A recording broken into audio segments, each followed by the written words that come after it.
ኮስበንበት ምን ያዘው ነገር አይደለም። እኔም ፍቅርን አውቀዋለሁ። እውር ነው የሚያደርግሽ። እንዳታስቢ እንዳታገናዝቢ ነው የሚያደርግሽ። እኔም ከዚህ ልጠብቃት ነው የፈለኩት። ይገባኛል፣ ግን በቃ እንዴት አስቻለሽ? እንዴት ብጨክኝ ነው እንደዚህ ዝም ብለሽ የቀረሽው? ይቅርታ ማትችው ስለልኩ ግን ደግሞ እኮ አማራጭ ስላጣው ነው። እኔ ለወንድ ብዬ ቤተሰቤን ትቼ ለዘላለም እንዳጣባቸው ታውቂያለሽ። እንዳለብኝ ወስኛለሁ።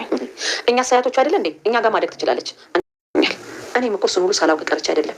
ግን ደግሞ ሌኒ እዚህ ጋር ደግሞ ታዳጊ ልጅ አለች። አንቺ ቆይ ለምን ድብቅ ትሆኛለሽ? በጣም ይቅርታ እኔ ውዴት።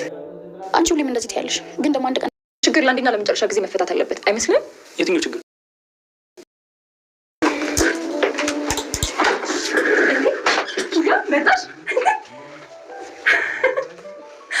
አንቺ ጭራሽ እዚህ ድረስ ትመጣለሽ? ይቅርታ ትንሽ እኮ ስለጠፋሽ ደግሞ እንኳን ደህና መጣሽ። አመሰግናለሁ። ምሩ ዛሬም ደም እንባ እያለቀሰች ትገኛለች። ኪያ ከሄደችበት ወደ ቤቷ ተመልሳለች። ወደ ቤት በተመለሰች ሰዓት ግን በጥፊ ነበረ እናቷ የተቀበለቻት። ምሩና ናሆም አሁን ላይ ስለ ሰርጋቸው እያሰቡ ቢሆንም ነገር ግን ኤለኒና እንዲሁም ደግሞ አለምዬ የናሆም እናት ማለት ነው ሌላ መዘዝን እያመጡባቸው ነው የሚገኙት። ምሩም በዚህ የተነሳ ምን በድዬ ነው እንደዚህ ግን ደስታዬን የሚነጥቁኝ ለምንድን ነው እያለች እያለቀሰች ነው የምትገኘው። ሰላም ጤና ይስጥልኝ ውድና የተከበራችሁ ተመልካቾች እንዴት አላችሁ? እግዚአብሔር ይመስገን በጣም ደህና ነኝ። በያላችሁበት ሰላማችሁ ይብዛ እያልኩ ለዚህ ቻናል አዲስ ከሆናችሁ ሰብስክራይብ እያደረጋችሁ ቤተሰብ ሁኑ፣ እንዲሁም ላይክ ሸር እያደረጋችሁ አበረታቱኝ። እስከ ቪዲዮ ፍጻሜ አብራችሁ ይቆዩ። ዛሬ ደግሞ ጽናት ድራማ 288ን ይዤላችሁ መጥቻለሁ። እስከ ቪዲዮ ፍጻሜ ድረስ አብራችሁ ይቆዩ። ኤለኒ እንግዲህ በድጋሚ ወደ ናሆም እናት መሄዷ ይታወቃል። የናሆም እናት ደግሞ ዛሬ ስልክሽ አልሰራለኝ እኮ ጠፋሽ እኮ በማለት ኤለኒ ወደምትኖርበት አካባቢ ሄዳለች። በሄደችም ሰዓት ኤለኒ ወደ ሱቅ እንደወጣች ታገኛታለች። እንዴት መጣሽ እዚህ? አይ ሌላ ጊዜ ትመጫለሽ በማለት እናትየዋ ወደ ቤቱ ሰጂ ብትላትም እሷ ግን ፈቃደኛ አልነበረችም። ነገር ግን ስታስገድዳት እሺ ካልሽ በቃ ነይ እንሂድ፣ ቤቴ እኮ ትንሽ ስለተዘበራረቀ ነው በማለት ትነግራታለች። ኤለኒ ግን ወደ ቤተሰብ እመለሳለሁ በማለት እቃዋን ሸክፋ ነበረ።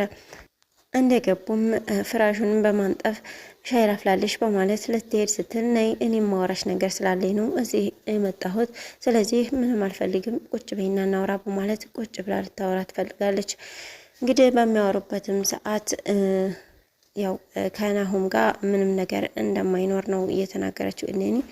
ናሆም አሁን ላይ ከምሩ ጋር ደስተኛ ነው። ምሩ ደግሞ በጣም ጥሩ ሰው ናት፣ ለሱ ትገባለች። ስለዚህ እኔ ልጄን ራሴ ያሳድጋለሁኝ፣ ብቻ ልጄ የአባትነት ፍቅር እየፈለገችን ቢያለችኝ እንጂ ለዛ ነው እንጂ አሁን ላይ የኔና የሱ ነገር አብቅቷል በማለት ለአማቷ ትናገራለች። የናሆምም እናት እንግዲህ እንደዛ ትበይ፣ ልጅ ወላጆቹን ፍቅር አግኝቶ ማደግ አለበት። ስለዚህ እኔና አንቺ የምናስተካክለው ነገር አለ፣ እኔ ከጎንሽ ነኝ በማለት ትነግራታለች።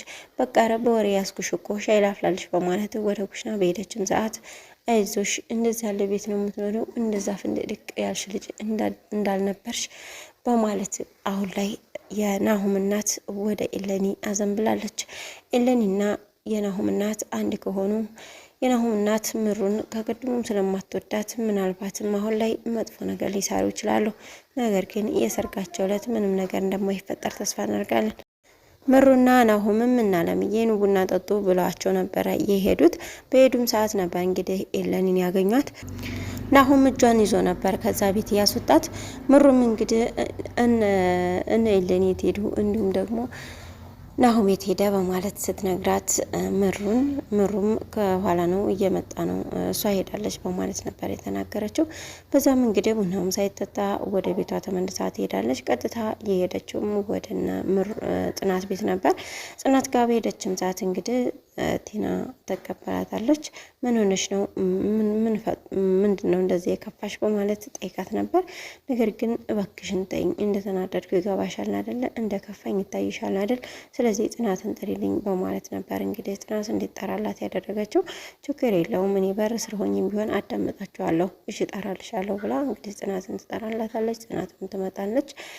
ስታያት ያው ያለቀሰችና እንዲሁም ደግሞ እጅግ በጣም ከፍቷት ነበር። ምን ሆነሽ ነው? ቲና እኮ ነግራኝ ነው በማለት ጽናትም ትጠይቃታለች። ምሩም ምንድነው ክፋቴ? እኔ ምን አድርጌ ነው ለምንድነው ፈተናዎች እንደዚህ የሚበዙብኝ በማለት ታለቅሳለች። አይዞሽ ምንም ነገር አይፈጠርም በማለት ራስሽን ክፉ ሀሳብ እያሰብሽ አታጨናንቂ በማለት እንግዲህ ጽናትም ልታረጋጋ ትሞክራለች። ሁሉም የደስታቸውን ቀን እየተጠባበቁ ባለበት ሰዓት አሁን ላይ ሁለቱ ጠላቶቹ አብረው መግጠማቸው የሚሆን አይደለም። የናሁም አባት እጅግ በጣም ደስ ብሎታል። ከኢለኒ ጋር ያለሽን ነገር አቁሚ፣ ከሰርጉ በኋላ እንጂ ከሰርጉ ወዲህ እንዳታገኛት፣ በቃ ከነሱ ህይወት ውስጥ ውጪ በማለት ነበር እንግዲህ አለምዬንም የተናገራት። እሷ ግን እኔ ደግሞ ምን አደረግኩ ለልጅ የሚጠቅመውን እንጂ የማይጠቅመውን ነገር አልሰራ በማለት ነው የመለሰችው።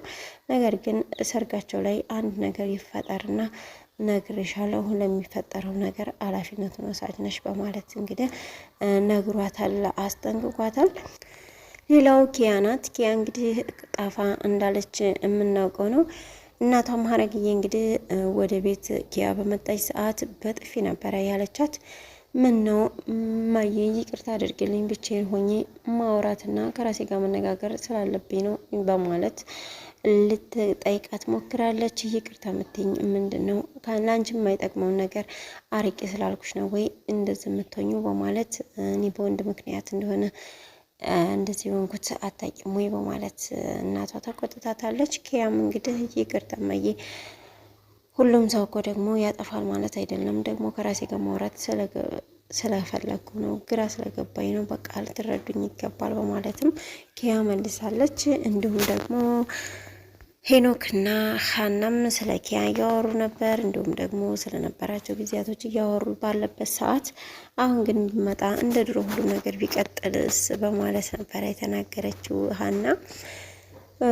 ድንገት ነበር እንግዲህ ወደ ቢሮም እየገባችው ኪያ ማለት ነው። ሲያያትም እንግዲህ እጅግ በጣም ነበር የደነገጡት። ሄኖክም ተነስቶ ነበረ እቅፍ አድርጎ የሳማት። እንግዲህ ደስታቸው ይቀጥላል ባይነን። ቅዱስም እንግዲህ ከሰላም ጋር ያለያየው ልጅ በድጋሚ ወደ ቤቱ መጥቶ ነበረ። በቤቱም እንደመጣ እንግዲህ እጅግ በጣም ነበረ የተናደደና የተበሳጨበት። ናቲ በር ቢከፍትም ነገር ግን ቅዱስን ጥራልኝ በማለት ቅዱስ ወደ በር ከመጣ በኋላ የምንፈልገ ነው ጭራሽ ቤት ድረስ ትመጣለህ ወይ በማለት ሊጣላ ሞክሮ ነበር። ነገር ግን ግባ ግባ በማለት ዛሬ ላይ ያኛው ሰው ጥሩ ሰው ሆኖ የመጣው ይቅርታ ሊጠይቅ ነው። ነገር ግን ይቅርታው ሊቀበለው አልቻለም። እዛ 10 ጊዜ ብትለወጥ ምን አገባኝ በማለት ነው የመለሰላት። በቀጣይ ቪዲዮ ደግሞ እንደሚከሰት ተከታታይ የማቀርብላችሁ ነው። እስካሁን አብራችሁ ስለቆያችሁ እጅግ በጣም አመሰግናለሁ። ለዚህ ቻናል አዲስ ከሆናችሁ ሰብስክራይብ ያደረጋችሁ ቤተሰብ ሁኑ። በያላችሁበት ሰላማችሁ ይብዛ። ሰላም ለሀገራችን፣ ሰላም ለሕዝባችን ይሁን።